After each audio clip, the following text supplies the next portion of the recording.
I'm very happy to be with you today at Belfast City Hall and to stand with you in your rightful protest against the shameful tearing down of the Union flag from the City Hall. Make no mistake about it, ladies and gentlemen, the tearing down of the Union flag from our prime civic building in our capital city was no random act, it was no isolated act, it was a calculated, deliberate part of the ongoing IRA campaign.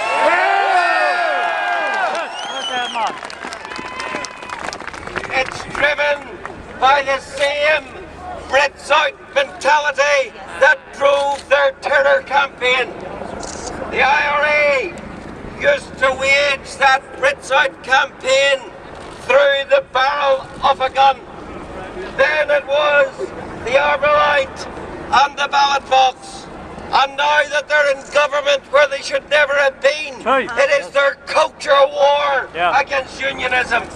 And as part of that culture war, we've seen that assault on our parades, where you can walk, where you can't walk, what music you can play, what hymns you can play.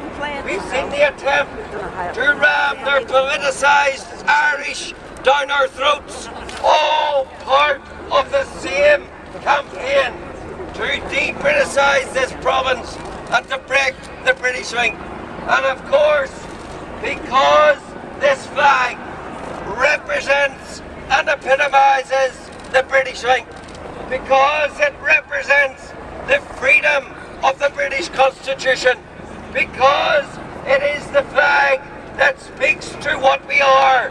It's not a piece of cloth merely. It is who the unionist people of Northern Ireland are.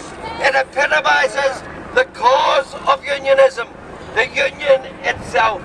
And that is why it is such a concerted target for IRA Sinn Féin.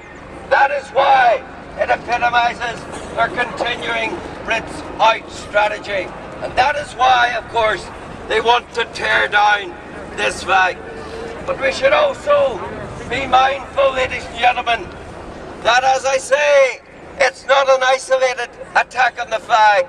It comes in a particular context, and the context that it comes in is that of the Belfast Agreement.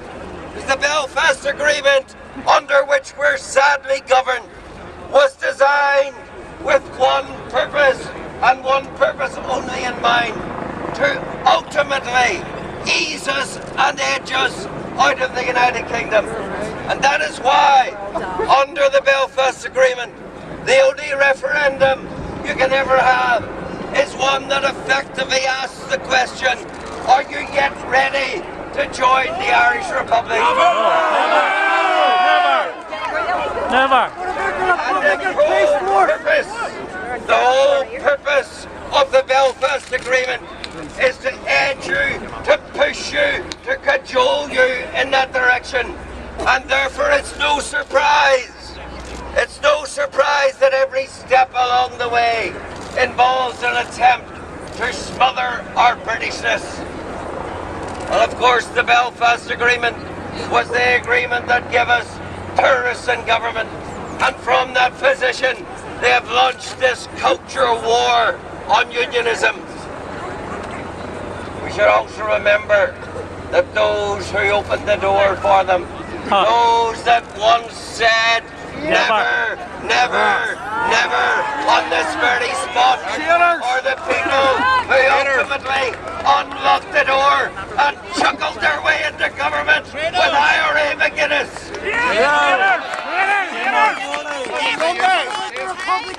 No one should be surprised that if you put the IRA in government, you get IRA policies on your streets. And that's what we're reaping today. That's why it is vital that you stand firm and strong. But I want to say a couple of other things to you. It's also important that in taking that just cause, that you fight this campaign peaceably, because there is nothing will destroy this righteous campaign quicker than violence. There are so many traps that your enemies would wish to set for you in regard to this. And the primary trap is to inflame and provoke violence. And that is why you have to use your head, not your fists. Because every time there is violence, that becomes the story. Whereas the story has to be the shame of tearing down this flag. There is nothing that thrills those who did it. Alliance, SDLP and Sinn Féin. Nothing that thrills them more than seeing the protest being distracted by the headlines becoming those of violence. And therefore, we do need to avoid that. Our cause is just. Our cause is honourable. And that's how we fight it. And the ways of violence are those of the IRA and Sinn Féin. And let's not ape their tactics. I know that many's a time there is obvious, deliberate, calculated provocation as you go and you come from these demonstrations. But hold your head high and walk on, because once you get into violence, you're never going to win. I also know that sadly there are some, even in the PSNI, who seem to be for trouble. Well, I do say to you, disappoint them, ladies and gentlemen. Don't fall into the trap that's being set in that regard. But I also say this to you. We're come here today to show pride in our flag, because as this flag flutters in the breeze, it corresponds to the heartbeat in our heart of our Britishness. We're proud of this flag. I want to say this to the young men in this audience.